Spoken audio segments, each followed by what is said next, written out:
से पंथाना संतुम। डॉक्टर आशुतोष अंग्रेज जी ने एक वेबिनार किया था पिछले सप्ताह औपनिषदिक साहित्य के 3 कुमारों के ऊपर, नचिकेता, श्वेतकेतु तथा सत्यकाम। जहाँ उनकी प्रासंगिकता एप्लीकेशन की बात आती है तो कई ऐसे बिंदु छूट गए थे कि प्रधान वक्ता के बाद में जब बोलने का अवसर मिला तो सारे बिंदु सामने नहीं आ पाए, कि समय की सीमा रहती है और भी वक्ता रहते हैं बोलने के लिए। तो लगा कि इस चैनल के माध्यम से जरा संवाद स्थापित किया जाए, कम से कम अपने साथ तो हम कर ही सकते हैं। नचिकेता व्याख्यान हमें मिलता है कठोपनिषद, किसी काठकोपनिषद भी कहते हैं। क्या समझाता है वह कि बड़ों के साथ में कैसे बात करनी चाहिए, अगर उनका कोई दोष सामने आ गया है, दिख गया है, चाहे जिस कारण से भी हो, तो कैसे बोलना चाहिए, और बड़ों के लिए क्या उपदेश है।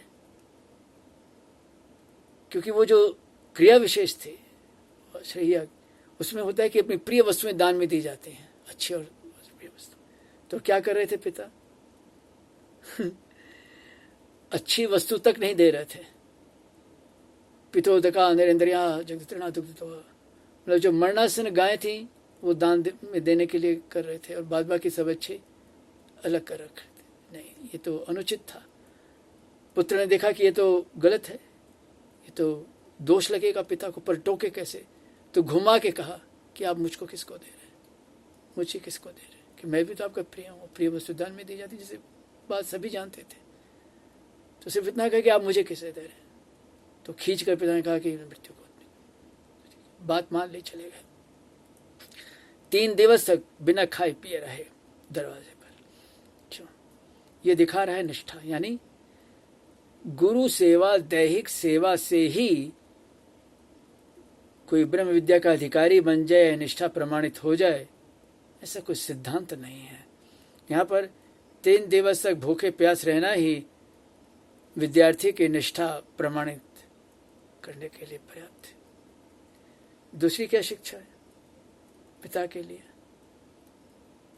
कि भाई सोच समझ कर दान में देना चाहिए। ये नहीं कि सड़ी गली वस्तुएं, आज के शैली में कहें तो एक्सपायर्ड चीज की वस्तुएं दान में दी जाती है, वो न दें। अनुपयोगी वस्तुएं दान में न दें। जो काम में आने लायक हैं, जो उपयुक्त हैं, वही देनी चाहिए। और क्या शिक्षा मिलती है? कि भाई दक्षिण दिशा ब्रह्म विद्या के आचार्य की दिशा है, इसे घृणा की दृष्टि से न देखें। हो यही रहा है। समाज में बड़ी उटपटांग चित्र विचित्र तरीके से दक्षिण दिशा के बारे में समझा दिया गया कि इस दिशा की तरफ भोजन करने मत बैठो, और विशेषतः जिनके माँ बाप जीवित है वे तो बिल्कुल ना बैठे। क्यों भाई? बैठने से तो ये तो बात है नहीं थी, कोई ऐसा कोई सिद्धांत वाक्य नहीं है कि कुछ उल्टा पुल्टा हो जाएगा, नहीं। परंतु वो ब्रह्म विद्या के आचार्य की दिशा है। उस तरफ जो बड़े बड़े कर्मकांड सब होते हैं, अनुष्ठान होते हैं, उसमें क्या दक्षिण दिशा की तरफ जब चर्चा जाता है, जब अक्षत आदि सब छोड़े जाते हैं, पुष्प निवेदन किया जाता है, तो कहते हैं ना, रुद्राय नमः, इंद्राय नमः, यजुर्वेदाय नमः, धनुर्वेदाय नमः, धनुर्वेदो दंडो दमेदा नमः। दक्षिण दिशा पर तो खैर अलग से एक वीडियो है। यहाँ पर कहना इतना ही है कि बिना सोचे समझे घृणा न करें, कलंकित न करें। तो नचिकेता उपाख्यान एक तरीके से इतनी चीजें हमें समझा दे रहा है। आगे चलें। श्वेत केतु, देखिए श्वेत केतु को एक तो अभिमान हो गया था, जो कि एक स्वाभाविक होता ही है लोगों में, कि बस मैं ही हूं जो हूं, इसलिए उसको तत्वमसी का उपदेश 9 बार देना पड़ा।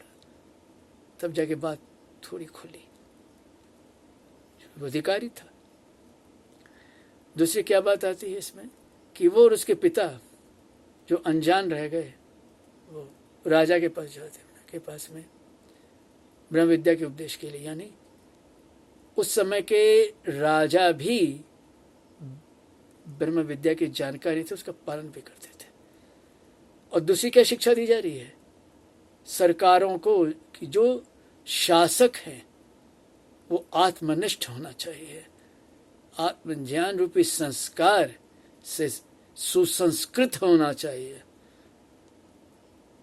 केवल संस्कृत में संभाषण करने से ही कोई संस्कारवान हो, यह प्रमाणित तथ्य नहीं है, सिद्धांत तो बिल्कुल नहीं। जो देखा गया है कि बहुत में जहाँ से बहुत दूर रहता है, परे रहता है, अलग ही रहता है पूरा, तो उस ओर संकेत है श्वेत केतु प्रख्यान के द्वारा कि व्यर्थ का गर्व न किया जाए, कि बस इसी से कहा गया ना कि भाई 15 दिन का उपवास रखो, कहीं कहीं 16 दिन की बात आती है, ये भी कम नहीं है। निराहार रहना, फिर कहा चलो भाई मंत्र उच्चारण करो, तो कहाँ से करेगा? तब उसको पता चला कि भाई अन्नम ब्रह्म अन्नम न निंदयात, शरीर भी ब्रह्ममय ही है, कि ब्रह्म के अंतर्गत तो सब कुछ है, सर्व खलवेदम ब्रह्म। हाँ, ये बात और कि व्यवहार में हम सब कुछ न खा सकते, न पी सकते, न पहन सकते, न ओढ़ सकते हैं, न सबके साथ हम व्यवहार रख सकते हैं, ठीक है, पर ब्रह्म तो सब में है ना। ये शिक्षा मिल गई। अब आगे चले सत्यकाम। सत्यनिष्ठ था, केवल नाम से नहीं, निष्ठावान भी था। साफ साफ कह दिया कि क्या है परिचय, सत्यकाम चाबाल, काफी है। सत्य संभाषण कर पाना इस तरीके का भी, ये भी कोई छोटी बात नहीं है, कह देना सीधे स्पष्ट शैली में बड़ी बात होती है। उसे गौएं चराने दी गई, भाई गांव की सेवा करो, कृष्ण गाय थी, तो इतनी संख्या में हो जाए तो ठीक है, आ जाए। लौटते वक्त 4 प्रतीक है उसमें, ऋषभ, बैल, हंस, अग्नि, अमृत को पक्षी की तरफ से ब्रह्म विद्या के चरणबद्ध तरीके से, कई चरणों से माने गए, चरणबद्ध तरीके से क्रम से उपदेश दिया गया। तो क्या प्रतीक है? देखिए, न विशेष कोई नाम है, न रूप है, न स्थान है, न काल है, न वस्तु है, और गाय भी नहीं है। कहीं नहीं लिखा, उपनिषदों में आपको ये मिलेगा ही नहीं कि गायों ने उपदेश दिया, और यहां पर देखिए बिल्कुल भी नहीं है। और जब वो लौटता है गुरु के पास में, तो गुरु जानी बात है, चेहरा धमकने लग ही जाता है, तो पूछते हैं कि भाई तुम्हारा चेहरा कैसे धमक रहा है? देखो, सीधे से उद्दंडता से नहीं बोलता, अरे मुझे तो हम लोगों ने उपदेश दे दिया, ये है वो है, नहीं, घुमा फिरा कर देखिए, समझदार है कि गुरु का भी भय लगता है, तो कह दिया कि भाई आपके शिष्य को उपदेश देने का कौन कर सकता है, सामर्थ्य है किसमें? हाँ, कुछ समझाया है, कुछ कहा है। गुरु भी समझदार हैं, जानकार हैं, ये भी योग्यता जांचने का एक तरीका है। देखिए, कहने की शैली आनी चाहिए शिष्य को भी। नचिकेता वाले से भी संगति लग रही है, यहां भी संगति आ गई, एक तरीका भी आ गया कि ब्रह्म विद्या किसी से भी कहीं भी दिलवाई जा सकती है, दी जा सकती है, किसी को भी अधिकारित्व होना चाहिए, अंदर में चिंता का विकास होना चाहिए। सत्यकाम, श्वेत केतु, नचिकेता, ये 3 धाराएं हैं। नहीं तो क्या लोग कहते हैं, कोई उपनिषद कुछ कह रहा है, कोई उपनिषद कुछ कह रहा है, नहीं नहीं नहीं नहीं, चीज एक ही है कि आप नाम रूप क्रिया स्थान काल वस्तु में बंधे न रहें। ब्रह्म विद्या के लिए, आत्मज्ञान के लिए, ये कहीं से भी किसी के द्वारा भी प्राप्त की जा सकती है, किसी को भी मिल सकती है। ये तो उपनिषदों में क्या आता है कि साल साल भर रहने को कह दिया गया, गए थे ब्रह्म विद्या के लिए, फिर कह दिया हाँ ठीक है वे रहो, देखते हैं, फिर साल भर बाद में बना, अभी बोलो क्या प्रश्न है तुम्हारे, कि उनमें उतनी ही योग्यता थी, जबकि नचिकेता तैयार था, वो निष्ठावान था, उसकी निष्ठा प्रमाणित हो चुकी थी, सत्यकाम की निष्ठा प्रमाणित हो चुकी थी सत्य बोलने से, यानी कि वो गायों की सेवा कर रहा था, इसलिए उसको ब्रह्म विद्या मिल गई 4 प्रतीकों के माध्यम से। ना ना ना ना ना, ऐसा नहीं है, ना ना ना, वो सत्यनिष्ठ था, वो सेवा भी उसी भाव से कर रहा था। नहीं तो गायों से उपदेश मिल जाता, पर नहीं मिला उपदेश। 3 तरीकों से समझाने के पीछे श्रुति का यही तात्पर्य है कि भाई श्रुति को इतना तो अधिकार देना ही चाहिए ना कि किस संतान को किस रूप में कैसे क्या समझाना है, कि समझाना तो एक ही है, बस वो कैसे समझाना है उस पर छोड़े। पर हुआ क्या, लोगों ने, संस्थाओं, संप्रदायों ने उस पर अपना ठप्पा लगा दिया, अपनी अतृप्त ऐषणा की पूर्ति का माध्यम बना लिया, वेद को पुस्तक के रूप में प्रकाशित करवाने के माध्यम से इन उपनिषदों को ही नहीं रखा। फिर एक दो प्रश्न आया कि भाई भाष्य में तो ये लिखा है, ब्राह्मण पर लिखा है कि ब्राह्मण को नहीं, क्या यार, यही होता है जब अंत्यवासी रूपेण गुरु के गुरुकुल वास हम नहीं करते, गुरु के समीप नहीं रहते। कि गुरु का कर्तव्य क्या है, गुरु क्या करता है, गर्भ में रखकर उपनयन देता है। तो गर्भ में रखना कोई बायोलॉजिकली संभव नहीं है, कि उसमें है, अथर्ववेद में है ये पंक्ति गर्भस्थ।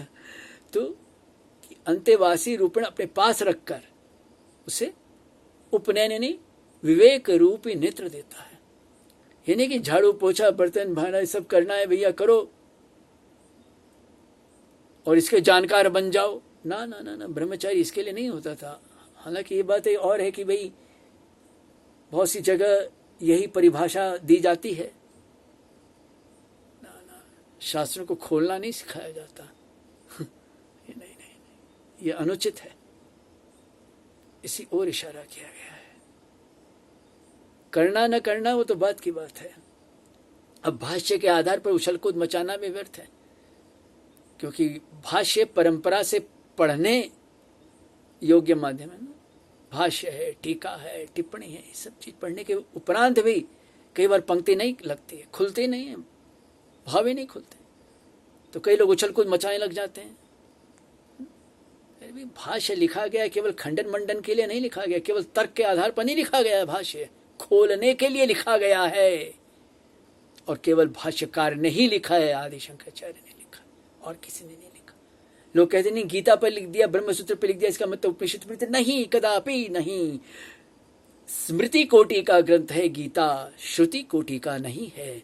और ब्रह्मसूत्र पे भाष्य लिख देने मात्र से ये प्रमाणित नहीं होता कि कोई आचार्य ने सीधे सीधे उपनिषद पर लिख दिया, नहीं। इस विषय में तो भाई केवल एक ही नाम है अभी तक, आदि शंकराचार्य का। कम से कम सम्मान के साथ में लेना चाहिए और समझने का प्रयास करना चाहिए। नहीं तो कई बार जो परंपरा से पढ़ते हैं, जैसे हम लोग अंत्यवासी के रूप में रहकर, तो कई बार व्यामों की स्थिति बन जाती होपों में कि क्या बात है, क्या लिखा हुआ है, इसका तो ये अर्थ निकल रहा है, संस्कृत व्याकरण के अनुसार भी देखें तो यही अर्थ निकल रहा है, पर अर्थ तो नहीं होना चाहिए ऐसे। तो फिर हमारे आचार्य समझाते कि मैं नहीं, लकीर के फकीर इस तरह से मत बनो, खोलना सीखो, समझना सीखो। और आंख मूंद कर मानने की बात तो कहीं नहीं लिखी, ना ना ना ना, खोलना बहुत जरूरी है। नहीं तो बड़े उटपटांग अर्थ निकलते हैं। उपनयन के अर्थ तो मैं क्या सीधे लोग जनेऊ का अर्थ लगा देते हैं, नहीं। तो कर्म कांड के लिए जनेऊ आवश्यक मानी गई है, ब्रह्म विद्या के लिए, आत्मज्ञान के लिए बिल्कुल नहीं, उपनिषदों के अध्ययन के लिए बिल्कुल नहीं, ना ना ना। वहां पर तो शिखा, सूत्र, अग्निहोत्र सबका अर्थ ही अलग है, तो वो अर्थ सामने रखा ही नहीं जाता ना समाज के, वो तो बात ही अलग है। खैर उस पर तो अलग से वीडियो है, जिनको अंग्रेजी में चाहिए तो पुस्तक में भी है, हिंदी में चाहिए तो वीडियो में है, ब्लॉग में भी है। तो ये है 3 कुमारों का उदाहरण। आजकल के बच्चों के लिए है, व्यवहार के योग्य है कि कैसे बात करनी चाहिए, कैसे लकीर के फकीर बने बिना अपने अंदर की चेतना का विकास करना चाहिए, विवेक का उपयोग करना चाहिए, सब समझाया गया, व्यवहार के योग्य बातें। शासक से लेकर शासित होने वाले सबके लिए ये तीनों उपाख्यान काफी समझा रहे हैं, मूल्यवान है। पर हम समझना चाहें तब तो वे मूल्य हृदयंगम होंगे, व्यवहार में तो उतरेंगे ही। अगर हम उतारना चाहें तो कोई रोक नहीं सकता। दो एक जगह प्रश्न भी आया कि भाई हाँ, उपनिषद में व्यवहार तो कूट कूट कर भरा पड़ा है, पर सामने रखना चाहे तब ना। हाँ, जिनकी रुचि है,